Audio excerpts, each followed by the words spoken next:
સુરતના 40 વર્ષીય યુવાનની કાળી કરતૂત, માતા પિતા માટે સાવચેતી રાખવા માટે કિસ્સો સામે આવ્યો છે। સુરતના અડાજણ વિસ્તારમાં માનવતાને શરમાવે તેવી એક જઘન્ય ઘટના સામે આવી છે।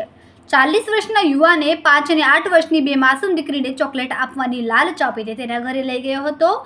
અહીં બાળકીઓ સાથે શારીરિક અડપલા શરૂ કર્યા હતા। જો કે 8 વર્ષની દીકરીએ શૌર્ય દર્શાવીને આરોપી સામે હિંમતભેર આગળ આવી અને હાથમાં બચકું ભરીને બચાવ કર્યો હતો। ત્યારબાદ બંને દીકરીઓ ત્યાંથી ભાગી છૂટી હતી।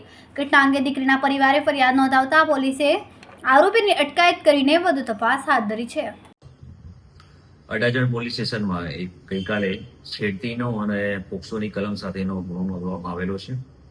બનાવમાં બે નાની દીકરીઓ છે, 9 અને 10 વર્ષની। એમની વિજય રાઠોડ કરીને જે આરોપી છે, જેની ઉંમર 40 વર્ષ છે અને એમના ઘરની પાસે જ રહે છે, એના દ્વારા છેડતી કર્યાની વિગત જણાઈ આવેલી, જે આધારે ગુનો દાખલ કરવામાં આવેલો છે।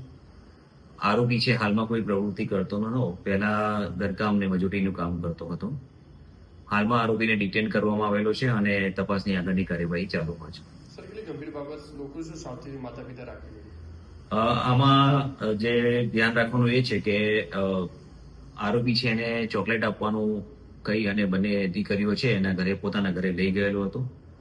આથી દરેક જે વાલી છે એમણે પણ પોતાના બાળકોને આ બાબતે સમજ કરવી જોઈએ કે આવી કોઈ લાલચ આપીને આપણને કોઈ વ્યક્તિ કહે તો એની સાથે દોરાવવું નહીં જોઈએ।